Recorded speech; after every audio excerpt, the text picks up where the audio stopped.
Alright, welcome on in everybody. My name is Gis, and this is going to be the Tombs of Amascut 150 Invocation Guide. This is going to be aimed at the sort of Ironman or low-budget player. Maybe you just want to run one with the boys after work, or you just want to pop in, get your Divine Rune pouch, and get on out of there. This is sort of the minimum setup I would recommend going in with. You don't need BGS or Burning Claws, they're just nice to have. You could replace this with a Bone Dagger. If you're doing it in a duo, you could have a Soul Flame Horn plus a Hammer. You could do like an Abyssal Dagger. You don't need these things, they're just of course useful. The only thing you really need is the Dragon Dagger for the core when we get to the core in P2 Wardens. As for the rest of the gear, we're keeping the switches pretty simple, pretty cheap.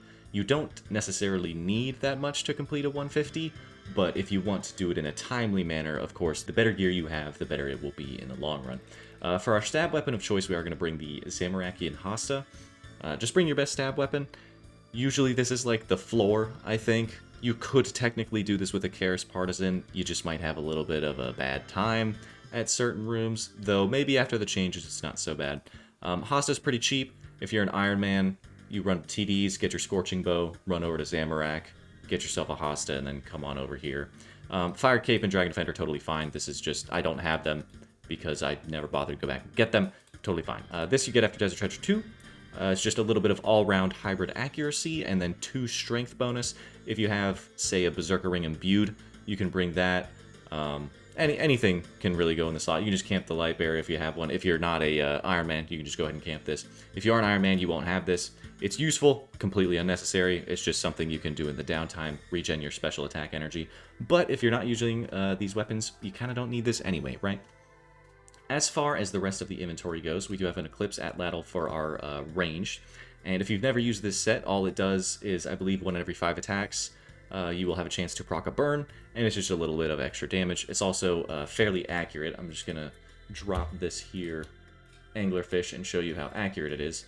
So even when we don't have, you know, a quiver on, or some range boots, or anything like that, since this is a hybrid set of ranged and melee, we still have 169, nice, ranged accuracy. And then when we're in our melee set, we have 145 stab bonus, along with 124 strength bonus. You'll be a little bit less if you do not have Infernal and Avernic, but, you know, it's a couple max hits, it's not a big deal. So, as far as the invocations go, what I am going to suggest is you put a little bit of everything on so you can experience all of the rooms. I'll give you an alternative to this setup if you're confident that you're not going to die, but we do have Softcore on up at the top. We have on a diet, which means we can't use food. If you don't have a good source of brews or restores, you can just turn this off and turn something else that you would like, maybe more Overlords. This is completely fine now that they've done the TOA update. This invocation really isn't all that bad. So if you need to bring hard food and prayer potions, you can do that. Just turn this off and turn this on, and you should be good to go. But I figured the way you should approach this, if you do want to run it long term, is to experience a little bit of each of the rooms so you know sort of what you're getting into and what you would like to maybe make more difficult or turn off or something of that nature. If you're already used to the raid, this is another 150 that I would run. Hardcore, no help needed. This is arguable, I think. It is just an easy 40 points, because at 150 you really don't use many supplies when you're in like good gear. On a diet, and then just a couple of things down here. But what I would really recommend you go with is something like this to start out, so you can die a few times, unless you're a hardcore. Unlucky, turn on that hardcore run, get that free pointage. On a diet, if you can. If not, do more Overlords. Both of these, it's not really a big deal. You're barely going to notice most of these things. You can read what they do, but I'm going to explain once we're in the room what's going on. And then this one, you should just get used to because it makes Akkha faster, for 1.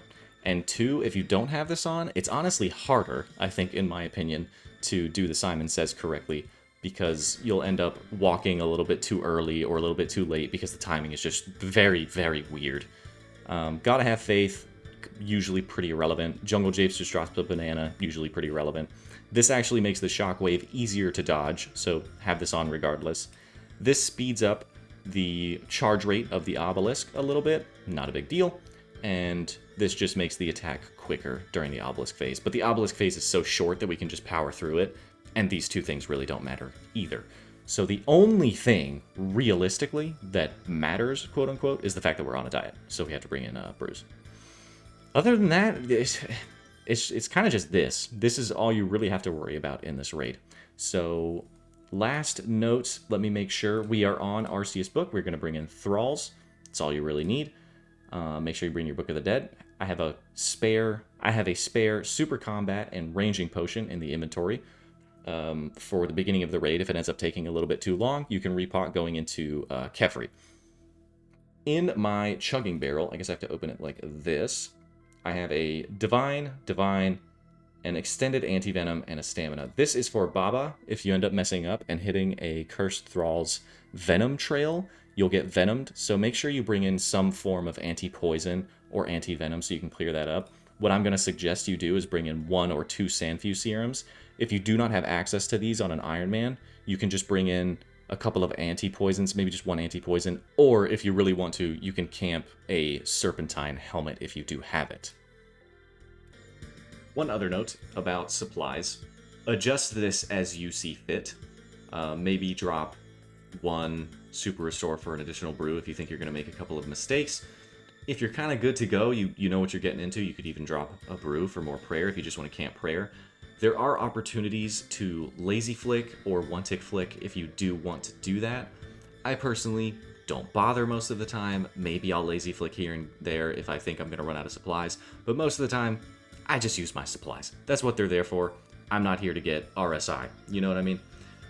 This is just pre-potting.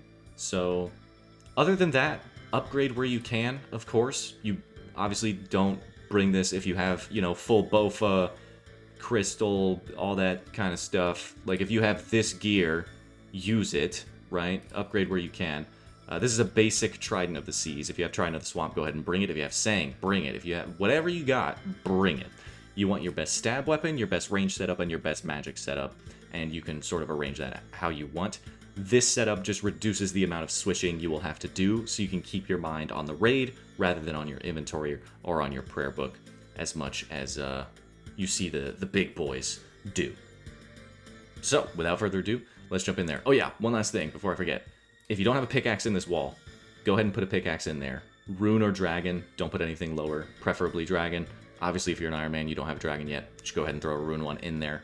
It'll help you for the Akkha Puzzle, which it doesn't require 85 mining, it just soft requires it to get a 1 down on the obelisk. If you don't have it, it's fine, you're just gonna have to get a 2 down. Not that big of a deal. So let's go ahead and jump in, and I'll explain more as we go.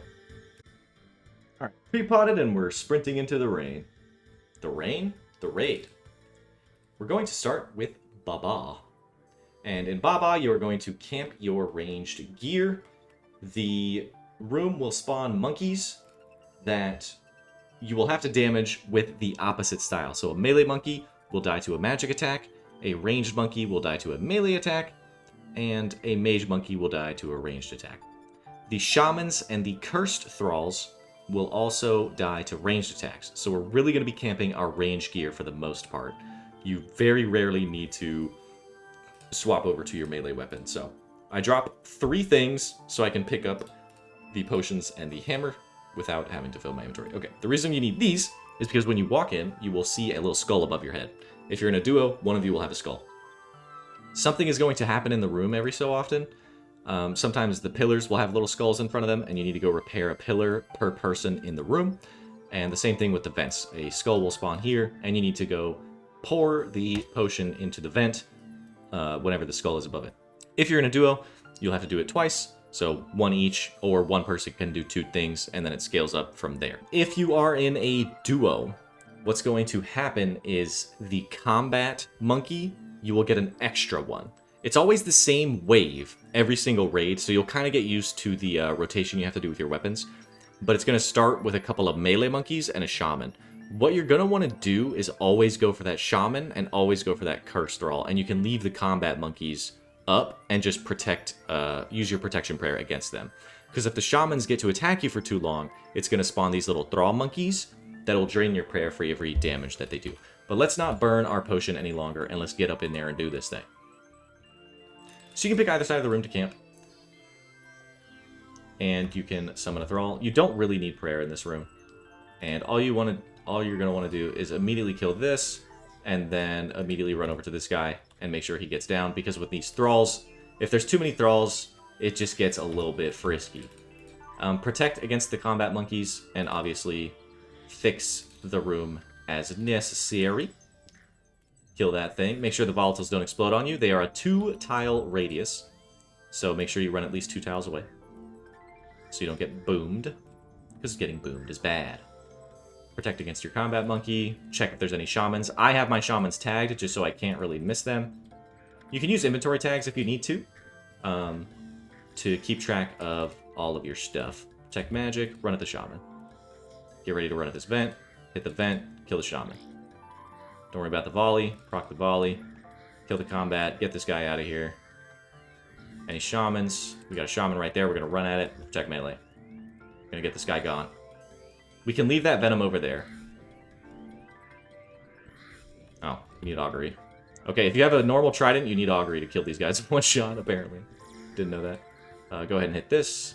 Any shamans? We're running at the shaman. And we are protecting range here. Get the shaman dead. Get the shaman dead. Shaman bad. Shaman bad. Don't like shaman. Melee this guy. Or mage this guy. Okay, augury doesn't even get you there, so it's pointless. If you have a Trident of the Swamp, that's a big upgrade, as it turns out. The other thing you could do is pre-pot a Forgotten Brew. Oh my god, what do I do? Just run away. So there's another shaman, but we have to focus this. We got 2 shamans here, but we need to get that vent dead. I was trying to get a burn proc there, but we didn't get it. Protect melee so you don't lose any prayer. When you can, against the thralls. And we can leave that cursed guy running around over there, it's not a big deal. At the end of the room, if you are venomed, the end of the room does clear your venom. Also, don't forget to go pick up your stuff like I almost did. But that's Monkey Room now. It's way, way, way easier than it used to be. It used to be that room would kind of just kill raids, but it no longer does that, which is good. Baba is pretty simple. All Baba really does is punch you in the head, but it no longer goes through protection prayers. Boulders will fall from the ceiling and leave a big boulder on the floor. You need to make sure you go drag Baba to that big boulder and just stand next to it so you don't get hit by her special attack. And then the other special attack will spawn a shadow underneath you that you will have to dodge. And then sometimes monkeys will come down from the ceiling. You can immediately just switch to your Atlatl. What you're going to want to do is drop a potion over here when you come in. And you can just switch over to your Atlatl, one-tick throw some darts over at the monkeys, and you'll be good to go. At 66 and 33%, she will jump up to the top and start throwing boulders at you. What you're going to look for is the cracked boulder, and you're going to throw a ranged attack at it. If you're not using an Atlatl, using a rune crossbow or something like that, you'll be fine as well. You're just on a 6-tick attack cycle, so you're going to have to wait a little bit and make sure you position correctly so you don't actually bonk yourself with the second boulder, because you are able to boulder skip, and I'll show you how to do that, hopefully, if I don't botch it. If you can't do the boulder skip, or you're not confident in doing the boulder skip, don't worry about it, just play the minigame. You're going to lose a lot of DPS, like it's going to take you a long time, but it's really not that big of a deal. So we'll go into Baba, we'll drop a potion, we'll try and get a BGS off. If it doesn't land, I'm just going to ignore it. I'm not even going to worry about it at that point. Oh, make sure you repot as well. I completely forgot. Drop a potion over here. Make sure you do both, because you actually do need both here. And then let's go ahead and drop a BGS. It landed, that's beautiful. And we're going to go ahead and send our Thrall up. So this attack, all you have to do is make sure you're not standing where any shadows are, basically. And like 2 tiles away from that even. So I'm going to run to this boulder. It was probably faster to go to that boulder, like run through her. But sometimes that's procs the shadow special again. So here's the monkeys. Let's go ahead and just one-tick this guy. We can just throw that, melee, and we're right back at it. There's the shadow attack. Just run away. Oh, boulder blocks it. I actually didn't know that. That's good to know. Just keep going until 66%, and there she goes. She's going to jump. So all you got to do is switch to your Atlatl here. I'm hoping, and we can just hit this. Okay, cool. So there are thresholds that you have to hit sometimes with this, where you might have to do 2 shots. And then here is boulder skip. So once you throw or shoot, you can just kind of go to the top of the ramp, and then just stab her, and she'll stop throwing balls, and you'll be right as rain. Let's go ahead and try to get her into the next phase as quickly as possible, and make sure your claws, if you're bringing them, are on stab. Because if they're not, they are not going to hit very much. Run away. Once you understand the pattern, you can dodge that a lot more efficiently. She did drop boulders, so I'm going to kite down to them. I don't know if she always ran at you. I'm going to be honest. I feel like she didn't always run at you. Maybe I'm tripping. Maybe she did. That's kind of cool, though. Bear in mind your Atlatl does have kind of short attack range, so you need to be careful sometimes, especially on Zebak. You might get dragged into a wave or a boulder or something like that. So just be mindful of the short attack range. I believe it's 6 tiles on rapid and then 8 tiles on long range. I'm going to get hit by the shadow. It's really not that big of a deal. Doesn't matter. It's not like you get rewarded for perfect kills or anything here. Also keep in mind when you kill the monkeys that bananas spawn on the floor. I think we killed one down there, but the banana's gone because the boulders kill it. But just something to bear in mind. If you hit a banana, you get stunned for a little bit. So sometimes that can combo you out, and it's kind of bad. Run away. Step back in. Once you're getting to the end of the kill, you can start lazy flicking, if you want to conserve your supplies.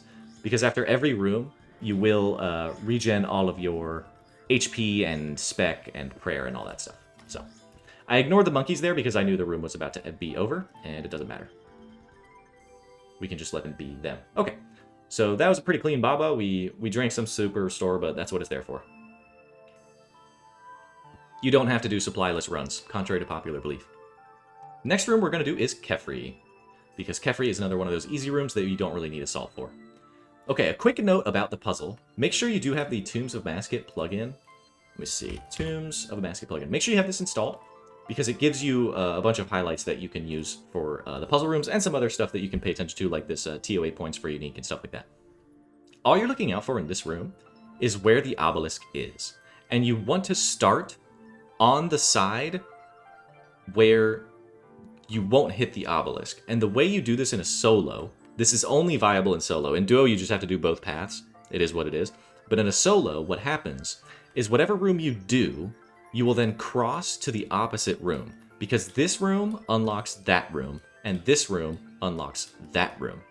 So all you want to do is skip obelisk, because this is the longest room. So we're going to run into this room, and I'll show you what I'm talking about.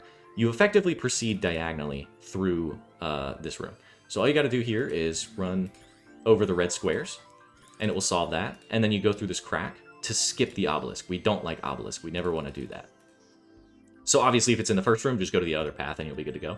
But if it's back here, just pay attention to which one you need to do first, so you can skip it. This is just another Simon Says, but the plugin will do it for you, because nobody actually wants to play Simon Says when they play RuneScape. We want to play RuneScape when we play RuneScape. And just make sure you're not stepping on any other tiles when you do this one. I don't know if you can step over tiles. You probably can, but I'm always just extra careful because I'm traumatized of running over tiles and it fucking everything up. So for this, just reveal both sides. It's going to save you a little bit of time. Just reveal both sides, all of them. And the TOA plugin will tell you where everything is. Because again, this isn't the fun part of the raid. This is... You have to do this every raid, so just let the plugin do it. Don't get a stick up your butt about doing the puzzles properly every time. Nobody actually wants to do this. We want to fight a boss. You know, if I wanted to play Mahjong, I would go play Mahjong. You know what I'm saying? Alright, Kephri. Let me take a drink of water. I'm saying a lot of words. Don't forget to repot. That's why we bring the spare potions. Do not forget to repot. I'm going to be yapping, so I'm going to repot in a second. Kephri's pretty simple.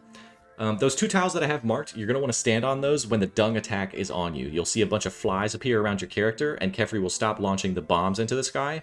That's when you need to try and run to those 2 tiles. Once you have one line of dung filled, go to the other line and try to get it filled. If you don't get it filled, it's not a big deal. It just lets you skip having to kill the melee soldier when he spawns in. All Kephri is going to do is launch a fireball into the sky and target where your character is standing. Because we have Aerial Assault on, this is going to be a 3x3 AoE attack. So to dodge that, all we have to do is move 2 squares to the left, right, or back. Because we're going to be attacking Kephri, we can't move forward. So left or right is usually the most common. Sometimes you have to move back because, I don't know, there's like a bomb next to you or something. Once you knock Kephri down, when her shield phase is over, swarms will start spawning. What I want you to do initially, especially in a solo, get rid of the big boy first and then worry about your swarms. If you do swarms first and leave big boy up, it can get kind of annoying once you get back into the fight again, because you're going to have to kill it at some point. You can't just leave it up. So you might as well get rid of it first, so you can just, it's out of sight, out of mind, and then go to your swarms. This is going to happen twice, and then in the third time she goes down, it's going to be an HP bar, and that's when you're going to send the rest of your specs. So we're going to do a Burning Claw spec at the beginning, and then we're going to save the rest of them for the end of Kephri when she's got an HP bar, and obviously send them in between whenever you think you can. So let's go ahead and pot up and just do this room. It's pretty simple. There's not much to talk about. Again, drop a potion, send a spec, move 2 tiles when you get bombed, and summon a thrall.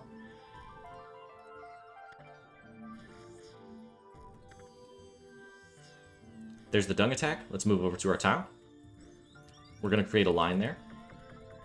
Make sure you move out of it as well. Move left or right out of it, and then go back to attacking.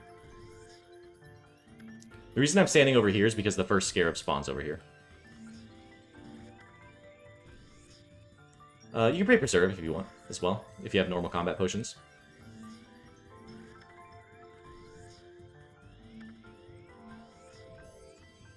These will spawn little scarabs. You can mostly ignore them. They don't really do much of anything. If you stand next to them, you'll take like an 8. Not a big deal. I'll stand next to it right here. 16, whatever. Go ahead and stab this guy, protect range. Because all those little scarabs are going to start shooting at you, and they can get a little bit big hurty if you don't have very good gear. So now, all you want to do is kill these little swarms with your Atlatl. Kill as many as you can. Everyone that makes it to Kephri is just going to heal the shield bar a little bit. Bring chins if you want, but I think that only matters if you have medic on, I want to say, which we don't. So kill as many as you can. It's gonna eventually be impossible. And then switch back to your melee stuff and get back to stabbing. If you see you're about to get at 100 spec like me, you can go ahead and send another one of your specs. Because you kind of just always want to have your spec bar recharging to make sure you are utilizing your spec as much as possible. And now, I am on the wrong side. Don't do this. I'm completely spacing because I'm yapping. That dung was supposed to go there, but it's not a big deal. I'll just kill both of the scarabs. I was yapping. It is what it is. So we want to be on this side because we're going to get a mage scarab and we're going to get a melee scarab.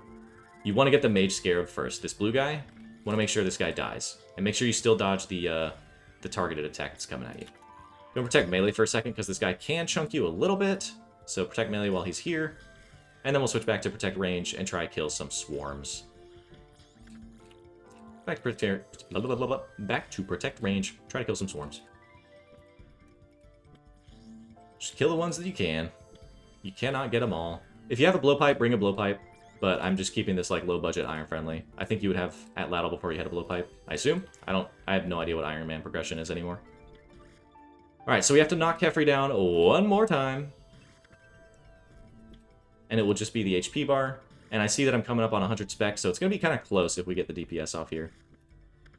And you shouldn't need your combat potions after this, so you can feel free to repot if you really need to, but it's only 2 ranged and attack and strength levels and all that, so I'm not going to worry about it. If you get dunged again from here, it doesn't realistically matter where you put it unless you are doing very, very bad DPS. You don't want to box yourself out. And as you get your raid level increased, it is more likely you will box yourself out. So I'm just going to put this dung here, and it's fine. If you keep camping a corner, the dung is usually just going to keep doing this over and over again, see? So you won't really box yourself out if you stay to the corner. So what we want to do here is get our specs off. Just rip them. Make sure you dodge. And she's gone. And that's why you save spec to the end, so you can get through that nice and quickly, and you immediately get all of your spec back. Okay. Pretty easy breezy for the first 2 rooms, and the next 2 rooms are not all that much different. So we're going to put away our combat potions in this deposit pot. You can put anything you do not need into this pot for safe keeping. It goes right back into your bank. This guy, you want to click power first pretty much every time. It's power or life. You determine what you need, but by default, you want to be taking power. If you can take power, you take power. You take life second when you go into Wardens. But we're going to grab power. This smelling salt is basically an overload. Every 15 seconds, your stats will go up to plus 22 or plus 23, something like that. Doesn't matter, it's huge. And if you are brewing, Your stats will get restored every 15 seconds, so you don't have to worry about restoring. Adrenaline cuts all of your special attack costs in half, so you're able to do a lot more damage, and that matters a lot when we get to P2 Wardens. Let's go talk about my friend Akkha. He has been significantly nerfed and is much easier, but first we need to do... let me put this away, actually, because we need to do our mining puzzle. Woohoo! If you have the TOA plugin, this is free.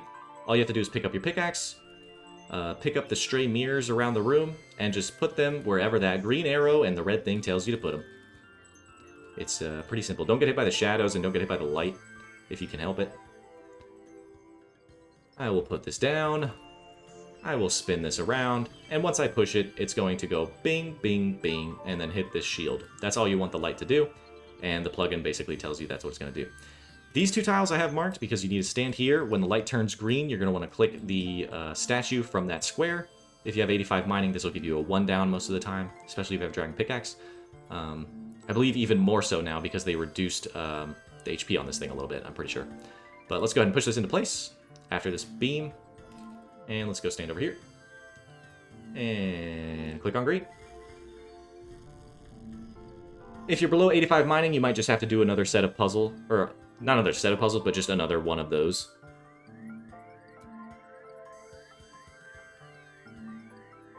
And that's it. Deposit your pickaxe.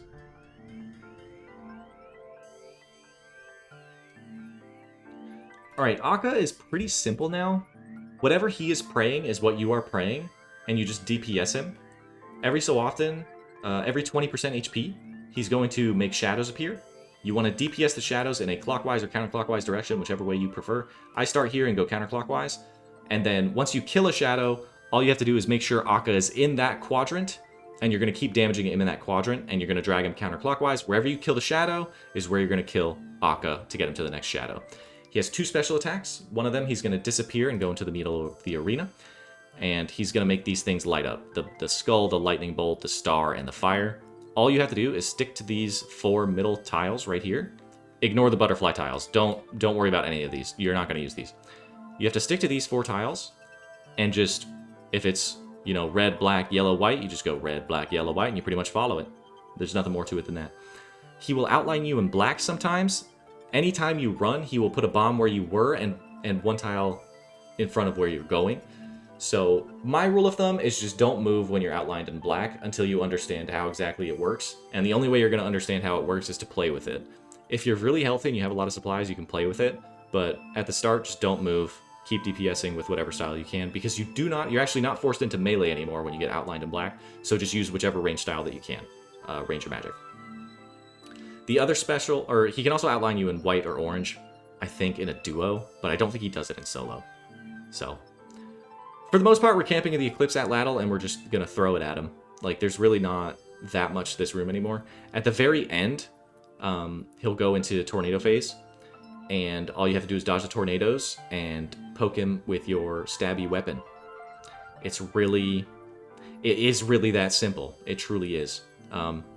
Yeah, just camp your Atlatl as much as you can. Otherwise, use your Hasta. Your mage gear is probably doo-doo. If it's not doo-doo, you can use a little bit more, but usually mage is doo-doo. Like, just as a rule of thumb, mage is kind of doo-doo. So, avoid using it as much as possible. Let's salt up and let's do this.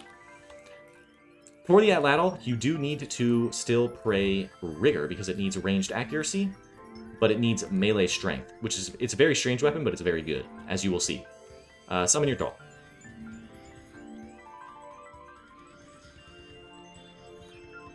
He's about to be 80%. There's our first shadow. So we're going to just DPS this shadow.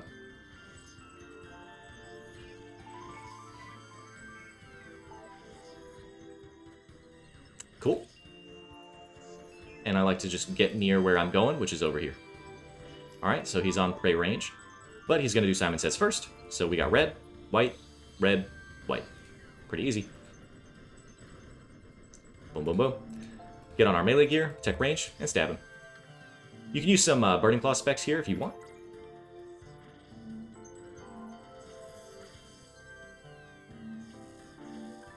Alright, Atlatl back on so we can DPS the shadow. Make sure you drag him all the way into the quadrant so you can get ready to DPS him once this shadow is dead. Get some licks in. Get a B-Claw in if you can. Cool. He's on Protect Mage, so what we're going to do is Protect Mage and go back to our Outlaw, because it's better DPS. See how we're outlined in black? We just don't want to move. You don't really have to anymore. In a 150. But you see those bombs that dropped? As long as you're moving 2 tiles, you should normally be okay, because you'll skip the one that you put down in front of yourself. Also, make sure you drag him. I'm yapping. Sorry, yapping. Attack melee. Alright, he's going to do Simon Says. Cool. Red, black, red, white. Pretty simple. Back to DPSing. See how you didn't take a damage there? It's because he wasn't all the way in the quadrant.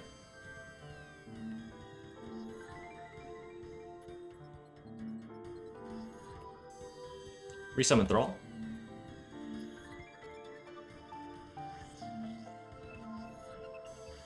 This is kind of it. I mean, he's not that impressive anymore. Granted, this is a 150, but nothing really changes other than HP and defense as you scale up the raid. So, you know, not a big deal. Obviously, whatever he's praying, that's exactly what you are praying. Very simple. But because he's protecting range, we do have to go at him with the Hosta.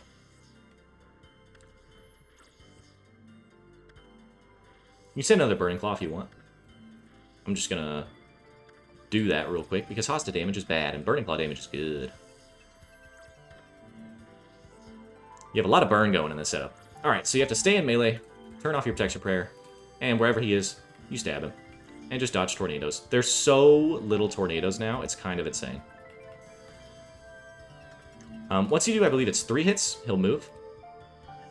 So you just follow him. Don't get hit by tornadoes. There's our 3rd hit, he'll move. He goes over there. I'm just going to ignore tornadoes. I don't even care. I'm just going to stab him because I'm going to get full healed. I don't care. Whatever. That's Akkha. Easy peasy. And then we'll go on to Zebak. And I'm just going to do the Zebak puzzle the simple way. I'm not going to show you the 1-tick method. If you want to know the 1-tick method, effectively it's you press use on the water container in your inventory and use it on the waterfall and use it on the tree and then use it on the waterfall and use it on the tree. And make sure you're just in like constant motion. We're not going to worry about that. All we need to do is go in here, pick up this container, go to the tile before the alligator mouth, right? And then go click the waterfall. And then once you're here, wait for the poison to disappear to make sure it's not in your lane, or it's about halfway down, and then go ahead and run. Don't even move from there, just run from where you were, put it up in this tree, and then do the same thing on this side. Run to a tile before, and then fill from the pool, and then wait for the poison to not be in your lane, and then go. We might get lucky and the crocodile doesn't chomp. Yeah, so we did it fast enough. If you are concerned that you're going too slow, just hang back after your first one and kill the crocodile with your magic gear on. That's all you have to do there. Nothing crazy. I'm going to take a little bit of a risk here and kill. I mean, I am going to kill Zebak. I'm going to BGS Zebak. If you are doing this, a safe way to do this, to not get a bit, because his melee hurts a lot, is to just wait for the animation and make sure you step in and step out really, really fast. And all this fight really is responding to his prayers, sort of in a Jad fashion. 36 is good enough for me, so I'm just going to sit here and camp my Outlaw. I didn't get my Protect Mage up in time because my brain lagged. This attack is magic, and then he'll throw a rock up in the air, and that attack will be ranged. And that's kind of it. You just respond to this. He'll have 2 specials. Sometimes he'll summon waves. Other times he'll spit poison like this and these rocks. And all you have to do, avoid the poison, and then push the jugs over to the stones. If it hits a stone, it'll automatically blow up anyway. And then you just camp behind the stone. Remember, your Atlatl is 6 tiles. So, what would that be? Let me see. 1, 2, 3, 4, 5, 6. I'm ignoring. I'm counting. 1, 2, 3, 4, 5, 6. So here, that's Atlatl range. So you need to be very careful. If you go here, you will get dragged back in 2 tiles. Long range is 8 tiles, so you can long range from here. This is the other thing. I'm going to try to avoid poison here. Okay, I did. When you see these guys spawn, just run to the other side of the arena and find a safe tile to attack from, and then they'll just dissipate. Just believe they will dissipate. And then all we have to do is respond to his attacks and make sure we are in clear sight of these waves. so we can avoid them thus. We're not going to be able to DPS on this wave, so just run away from it. I got hit by it, it's fine. Busy yapping. So again, this is just another wave solve. You can push and pull these, so you are allowed to pull as well. So just clear them up. You see how we get dragged? So just change to long range, and you can attack from here. Because remember, you get 2 additional tiles, so you could attack from here with long range. And then after 3 ticks, you can go back to rapid. And that's kind of Zebak. I mean, there's nothing else happens other than he enrages and he'll attack a little bit faster. And once he enrages, his specials will cease to exist. So one more wave. This, you can just lose DPS here. Like, don't be too focused on DPSing. Focus on living. Because if you die, you can no longer do DPS. So, that should be your first... Your first instinct should be survive, as all living beings. Sometimes he'll do blood magic. You can't avoid it or do anything about it, but if you're praying mage, it won't hit you. So that was just luck.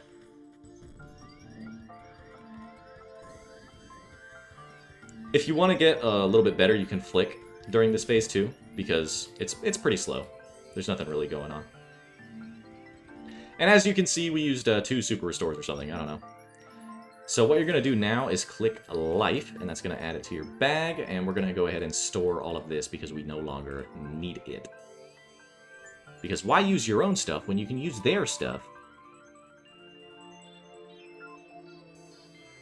Okay, and then we can do a quick explanation of all of this. So withdraw 1 of everything, and then what you're going to do is bring this wherever you prefer. It doesn't really matter. Make sure you put your ambrosia in a spot that you're never going to forget where your ambrosia is, so you can always hit your oh shit button. This is your oh shit button. It's going to give you full everything. From 1 HP, it can put you to 125. That is your oh shit button. You're going to click it when you say oh shit. But we're going to go ahead and walk into Warden so I can explain some stuff. This is a brew, this is a restore, this is your oh shit button, this is prayer over time, this is half special attack energy. Okay, so once we hit begin on this thing, the obelisk will light up. What we're going to do is we're going to stand here and we're going to tank 6 to 7-ish attacks from the obelisk so that we can make sure that the UFOs don't come down at the same time. Initially, a UFO will spawn. You just need to not stand under them. And then another UFO will spawn. Don't stand under it. It's usually just walk 2 tiles away from where you were most of the time. Ooh! Okay, we're doing it on the fly. We're doing it on the fly. We're doing it on the fly.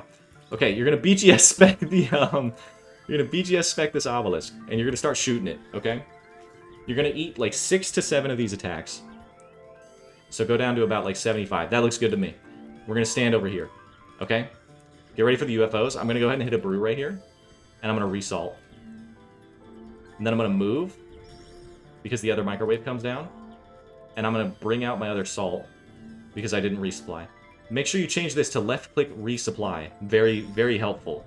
Because if you see, this is 3. If I click resupply, it is now a 4. Big cool. These balls, you can't do anything about them. Eat shit. You're just gonna die. Not really, but you take a lot of damage. Dodge the UFOs. Once we have this thing down, this is just gonna repeat on a cycle, by the way. This is just a loop. Like, nothing else happens here. So what I like to do is brew up at the end. Summon a Thrall. I'm in a Frazzle. Once we have this thing dead, we're going to run to this tile.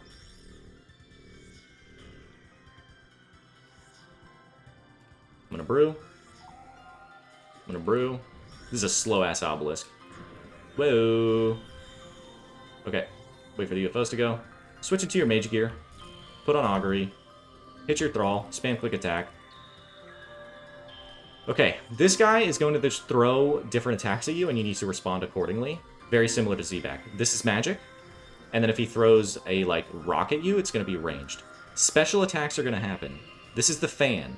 The reason we stand on this tile is because it can dodge every single special attack. Keep in mind, you do need to dodge his attacks as well. And you just move from this tile to wherever you need to go. And when the fan comes, see how it's right here? We move a tile here, and it's going to go to where we were, but then we can move back. Drink your liquid adrenaline. Protect range and catch that. We need to damage him a little bit more. Little bit more.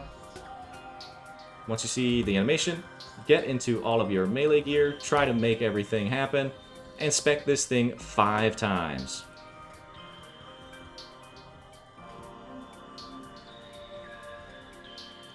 And then whack it with a BGS. Bop. And then go into your range gear. I'm going to drink my prayer over time, and I'm going to resupply. So this is skulls. You want to stand within 2 tiles of a cardinal direction, or you want to just get out of the way. And the way is like 5 tiles, so like way over here, and you're good. And just try and stay around this stuff. We're camping Lightbearer, so we should be good to go here. This might be a 3 down, and I'm a little bit frazzled still, but we're good. That will freeze you if you get hit by it. Just move a tile out of the way. Alright, he's down again. We're going to piety up. We're just going to send as many specs as we can.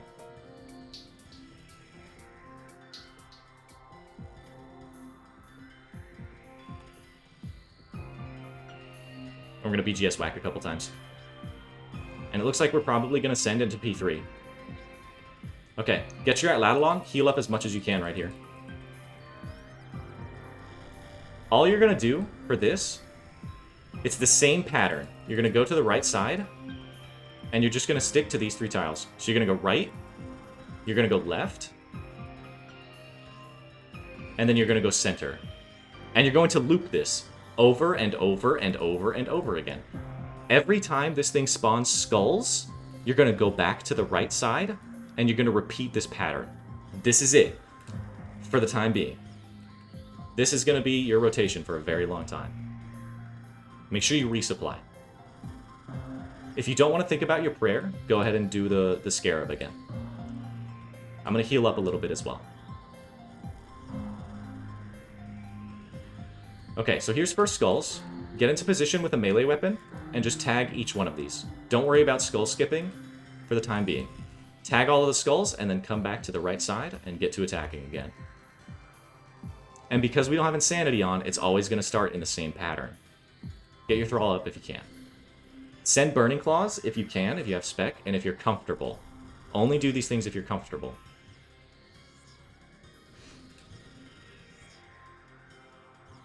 But as you can see, nothing crazy is going on. It only gets a little bit weird at the end. If you would like, you can also try to get a BGS spec off. That will help your DPS a good bit. And since you're camping the Lightbearer anyway, if you do have one, otherwise keep this on. It's not too bad. Run over to the side, and you want to attack this diagonally. Anytime you see skulls, attack it diagonally. And now Zebak spawns. All this is what you were doing in Zebak. That's all it is. And you're keeping this pattern, right? Right, left, center. Right, left, center. So you shouldn't have to think about this anymore. You know what's going on here. Right, left, center. You only have to pay attention to what attack comes out of this guy. So what I recommend is to stay in your prayer book until this happens. Now you're going to go diagonal. Back, forth, diagonal. Boom, boom, boom. Like so. Now Baba has spawned. What we're going to do is make sure we're moving so we don't get that big-ass rock landing on our heads. Sometimes it's going to be a little awkward because you're going to get a rock like this, but you can't move here yet, so you need to move up and down. So in theory, Insanity almost makes this part easier because your attack cycle is always... See, I just moved too early there because I'm used to Insanity. But your attack cycle will line up a lot better with the Baba boulders, so you don't have to move forward and backwards, you only have to move left and right. But sometimes Baba is just a weirdo. Move. Okay. This is last skulls. So, again, diagonal from left to right or right to left. You're just going to go diagonal, and you can one-tick those. Make sure you're keeping an eye on those Zebaks. Make sure you're moving up and down to dodge these Babas.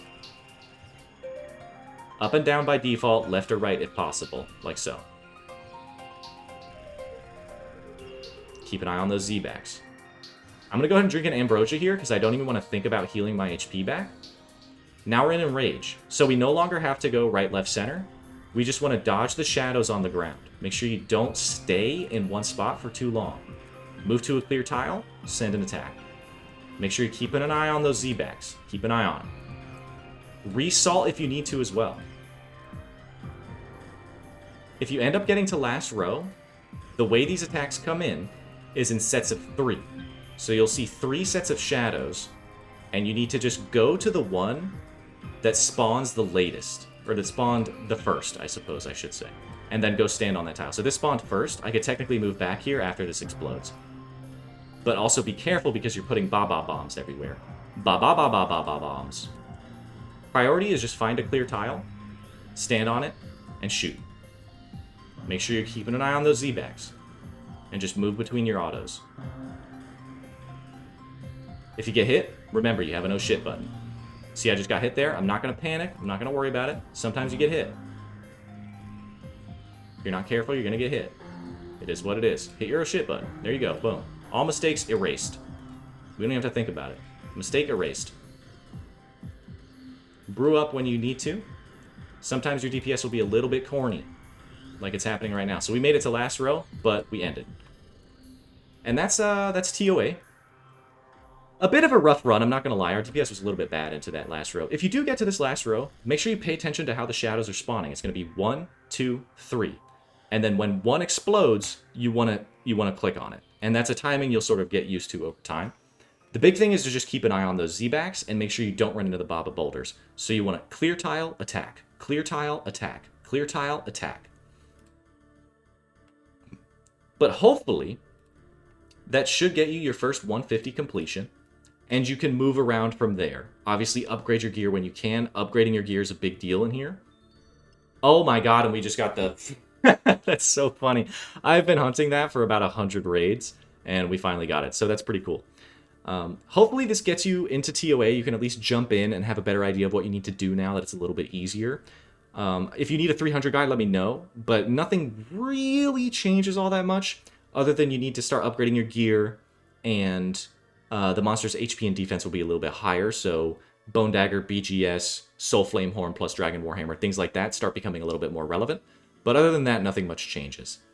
But pretty decent loot from a 150. We take those. Definitely take the Jewel of the Sun straight to the bank. Yeah, this has been Gis. I hope you enjoyed this little layman's guide. Hope I kept things pretty simple for you and didn't overload you too much. And you can get some completions with your boys. And I'll catch you in the next one. Thanks for watching.